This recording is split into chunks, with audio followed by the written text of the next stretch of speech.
Corinne is a parent and a Montessori educator as well as a RI practitioner. So, Corinne, tell us a little bit about your background.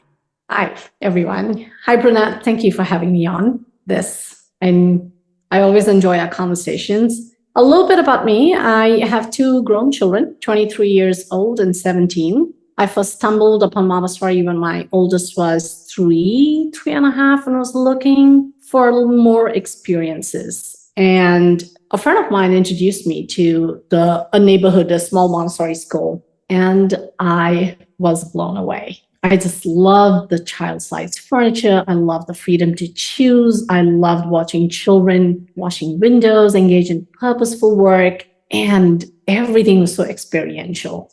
Everything was so concrete and, hands-on and sensorial. And it really just kind of called to me. And I was there wishing I was a child again.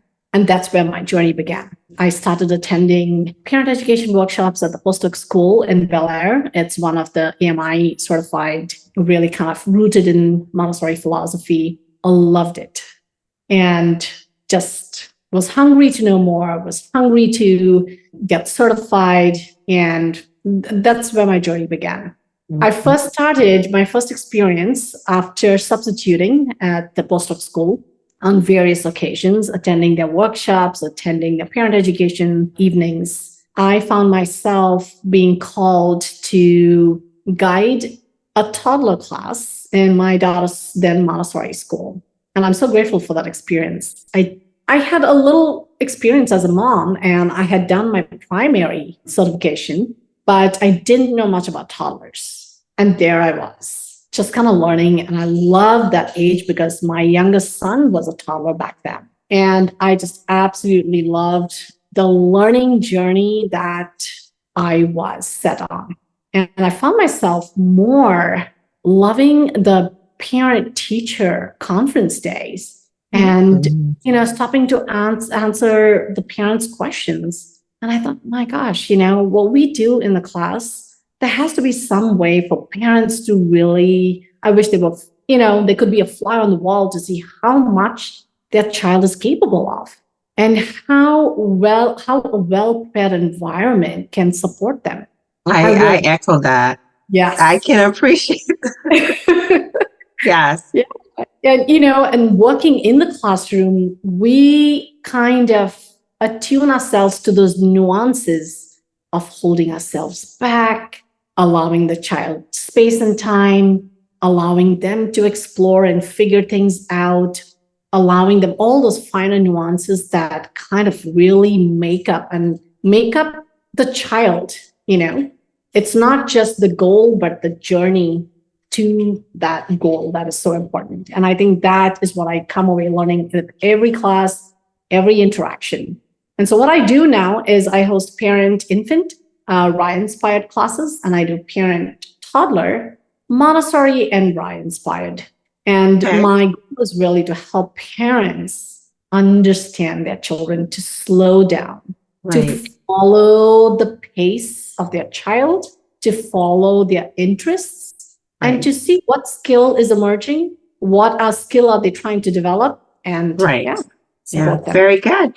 And for some people who may be watching this, just to make sure we understand that the Montessori philosophy is a philosophy that is founded by Dr. Maria Montessori. And as you say, it's a experimental or it's a hands-on learning type of learning. And so that's really good to hear where you started with this journey. And I feel exactly the same when you see this and you think, wow, this is wonderful. And now you wonder, how can parents really see this? Or how much they should just know how this is done. And a lot of us, we get so excited, not just as an educator, but also as I want parents to know how to do this at home. And so I can appreciate what you're saying when you want parents to be a fly on the wall, because imagine if we feel good about their children, how would they feel about seeing their own children? And we all know when our children do something, it's wow. No matter what it is, it's a wow, it's my child. So that's really great to hear about your journey. Another question I have for you, you started to mention RIE, and again, just to make sure we all understand, RIE stands for Resources for Infant Educators, and that is a philosophy founded by Magda Gerber. And you feel the same way. I feel like this is such a great partnership because Maria did such great work, and Magda Gerber specializes in those infant toddler years, and there couldn't be a more perfect way to start. Now, tell me, how did you or how were you brought to RIE? And I hear about your Montessori journey. How were you introduced to RIE or Resources for Infant Educators? I am a very curious person by nature. If something interests me, I'm hungry to know more. I'm hungry to learn more.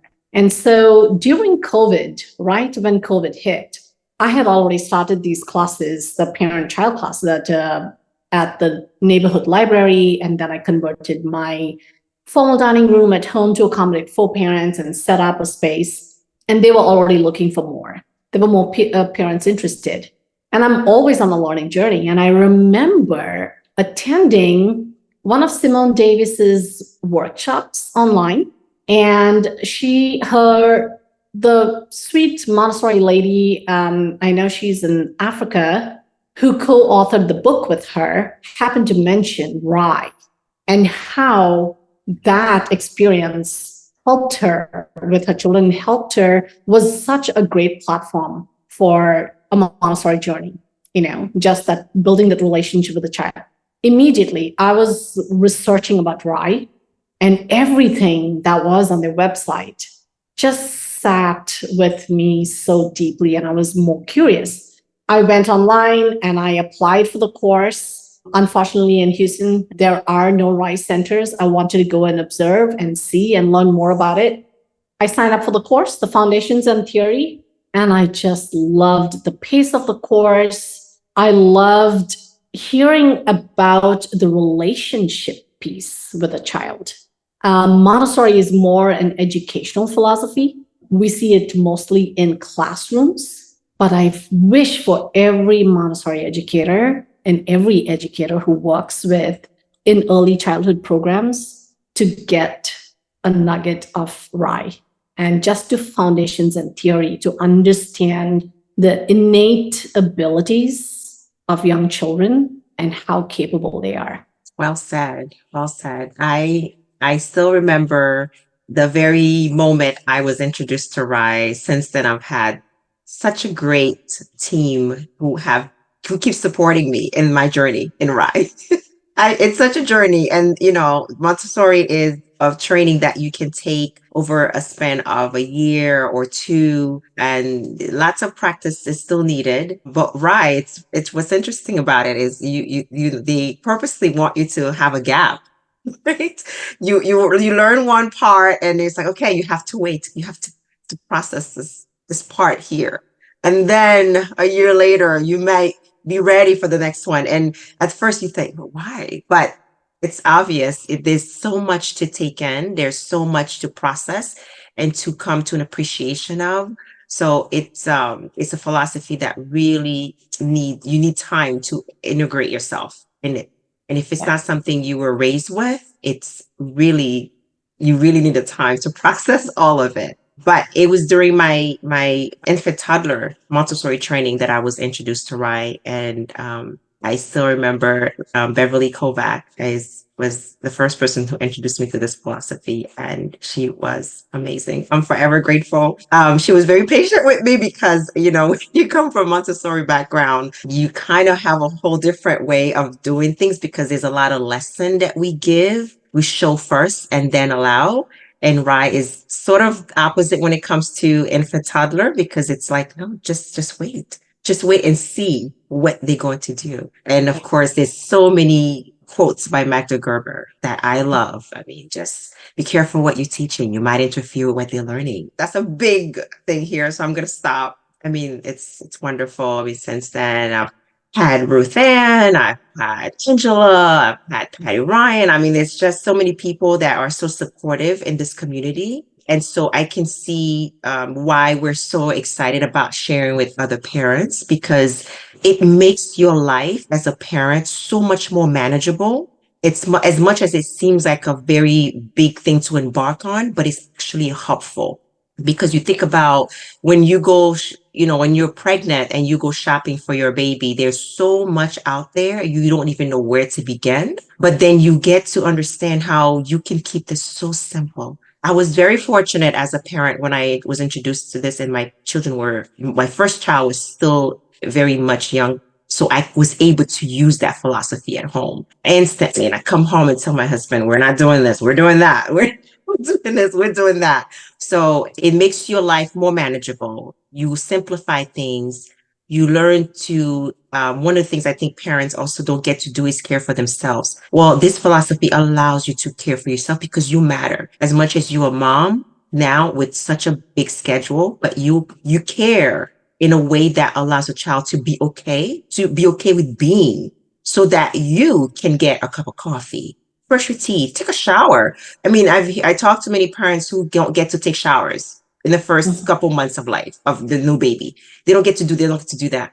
I mean, with this philosophy, you create spaces, you create intentional spaces, like an active space, a feeding space, a sleep space. So because everything has a space, so now you can actually communicate with that infant. This is where you're going right now. And it's okay to say to your child, I'll be right back, and to come back. That's huge. And the baby can stay there and work and figure things out and play. And you get to be yourself. So absolutely. So I know you are doing this work in your space. I could see your lovely space there. Tell us about the class that you're currently running. What level, what age level do you have? And tell us a little bit about that. So I have a Rye inspired parent infant class, and my youngest has been a 5-week-old child who has now moved to the toddler class, is a confident walker and kind of, is ready for more experiences. So I host 2 classes of parent infant.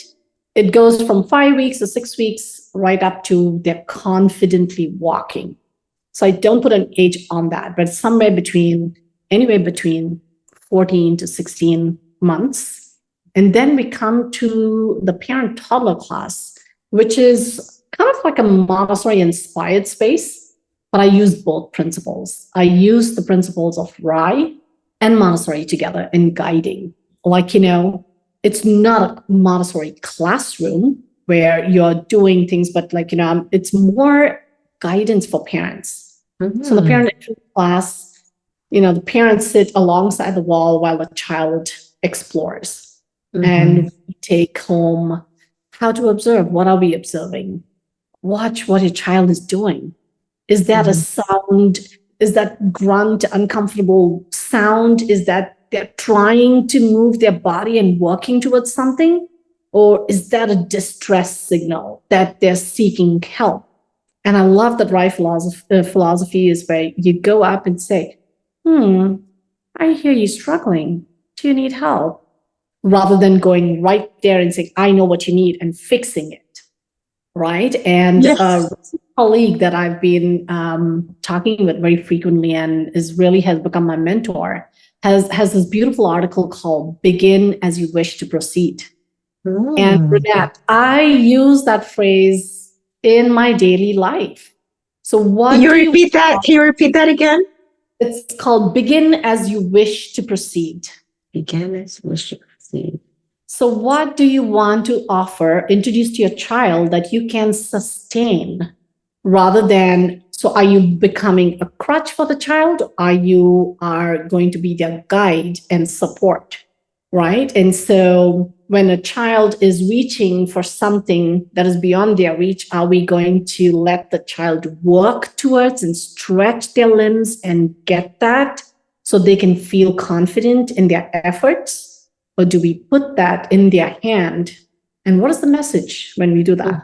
You're not capable, so I'm going to do it for you. And that is the message the child is receiving and constantly expecting. Those are the messages that are building, right? As humans, Those are the messages that kind of becomes who we are. Are we trusting the child that he will do what he can do when he is ready in his own time, versus what the world is constantly bombarding us with? Oh, by 4 months, you should be doing this. By 6 months, they should be sitting up. But no one is really guiding parents how that progression happens and what is our role in creating spaces and environments and letting the child get there in their own time, in their own way. Right. Excellent. Excellent. Yeah. That's wonderful. That is such a great message for all of us. And we're so fortunate to have been able to, gotten this when we have, young children. I mean, I still have young children, but I was fortunate to get it when, my children were infants. I got this, early on. And so I think I want to ask you, Corinne, what has parents who have attended your class, what have they shared with you? Is there anything they have shared with you that they've learned from that has impact their lives in any way? Yeah, I really do get a lot of feedback from parents. One thing is, like, when I'm always inviting them to observe, I'm always kind of facilitating play, always helping parents sit on their hands and just waiting for the child. Yeah, things will fall, things will spill. There will be spills, but in the environment, we have everything. When there's a spill, I invite parents, like, we're not calling it a mess. We're calling it what it is. Oh, the water spilled. There's a big puddle of water. Let's go get the mop to wipe this up. Everything fell down from the tray. Let's pick it up.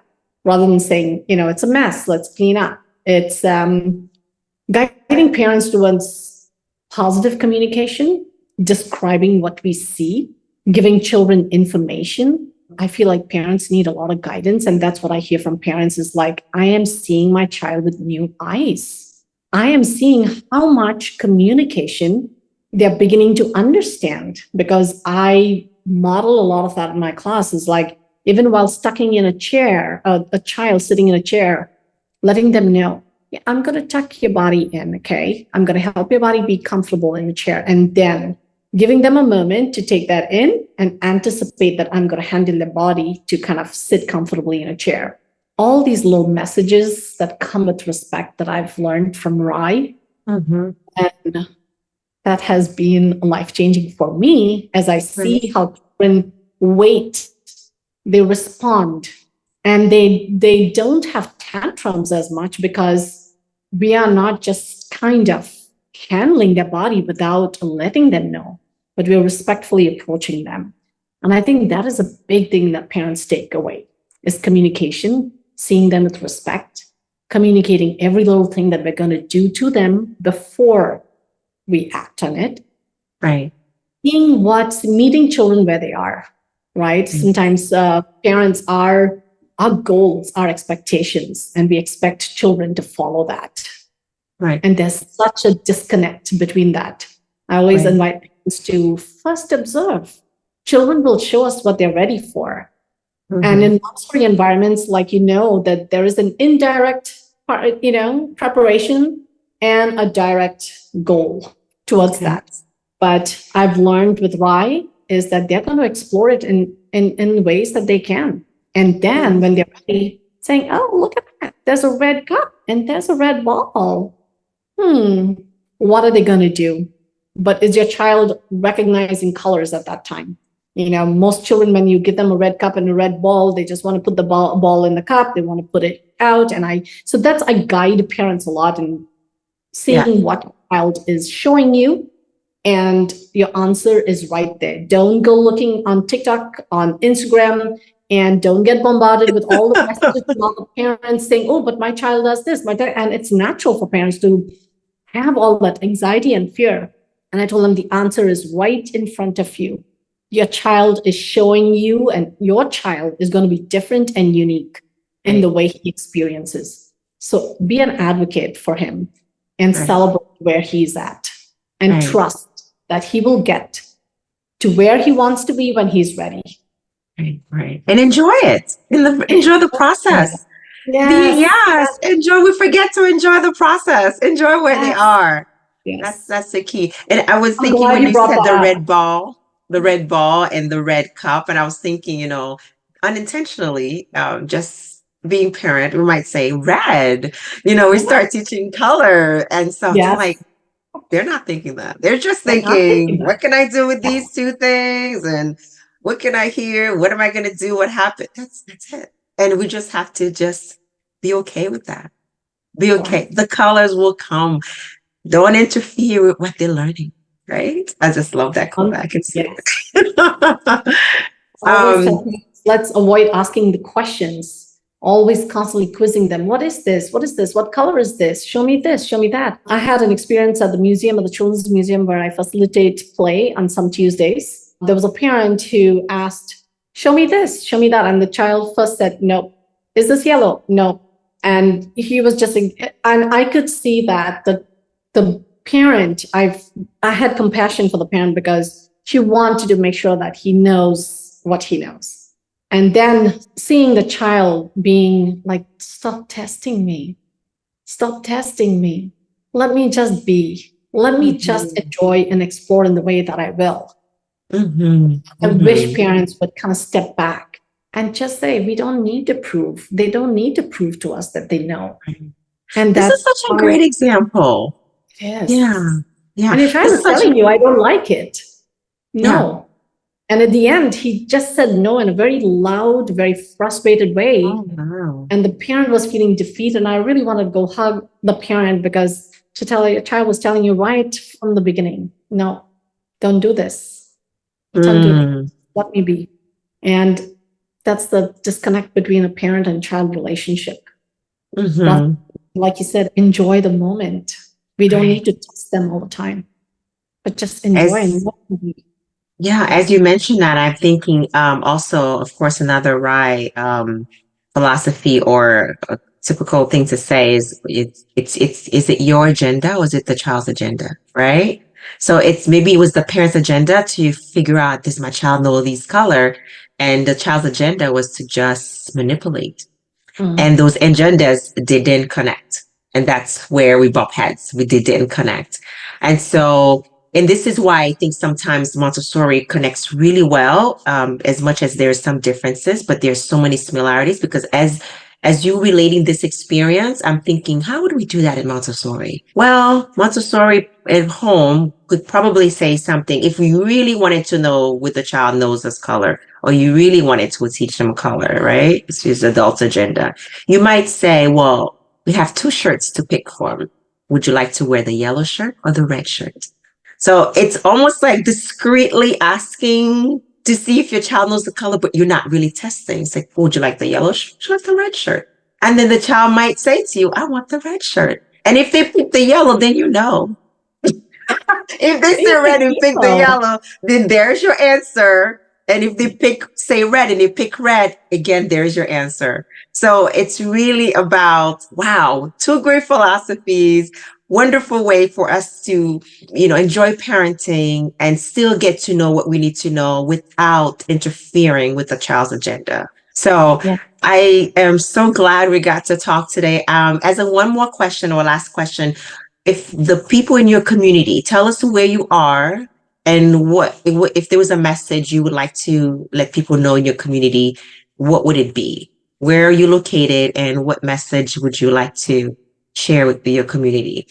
So I host classes in Sugarland, Sugarland and Missouri City, right there on the cusp of those two cities. You can find out more about my classes on my website, which is elnidofamily.com. My mission is to really help parents find a supportive community. My mission is to help parents lean into this time with their child, because the first early years, the first 3 years, your child is getting to know you and the world, and you are getting to know them. As parents, we think, oh, I know my child. He's my child, so I know. But to view a child as a completely separate individual that we're caring for. We've birthed them, but we don't own them. They will be their own individual person, and to really kind of nurture that. Very So well said. come and join our community. It's parent guidance. It's one of the dads said, this is really a class for parenting, for parents like us, isn't it? On his first class. And I said, yes, I was hoping someone would catch on that. He said, oh no, I am getting that feeling and I'm loving it. And so I love it. All caregivers are welcome. We have nannies, we have grandparents. Sometimes parents, moms will bring like, hey, can I bring my husband over today? She said, because it's so nice. I describe what I'm experiencing in class. It was great for him to come and be a part of it so that he can also take away some ideas and, on guidance and communication and seeing the child for who they are. Beautiful. Corinne, I'm so grateful we have a chance to talk. We have been colleagues. We have worked together over online because we we met right before pandemic. And Right. so it's been wonderful, our journey and communicating. And we've talked about having this parent talk, right? Yeah. A few years now, and today it's reality. So what a beautiful accomplishment. And my hope is that parents will be able to see this recording and relate to what we say, because we are parents. We know, we've walked the walk, and we just happen to know a little bit about development, and we happen to have this wonderful philosophy that we want to share. We want to share it so that, because it has helped us in our journey raising our children, and we have seen how it has helped other parents. So we are spreading the message, we're spreading the word. So thank you so much for connecting with me here on this platform, and let's stay in touch. Yes, and I'm so grateful for you. I'm always inspired and amazed at how hard you work at sharing this. It's a labor of love. And I wish you every success in that you grow. You're wonderful at the work you do in helping schools, partnering with them, helping parents. And I know your journey is going to be exciting. Thank you for all the work. And I've enjoyed our conversations immensely. Same here. Thank you for watching. The insights shared in this video are grounded in the Montessori philosophy established by Dr. Maria Montessori, the right philosophy pioneered by Magda Gerber, and my extensive experience both in the classroom and at home with my own children. I hope you found this information valuable and insightful. Don't forget to like, share, and subscribe for more content. Until next time.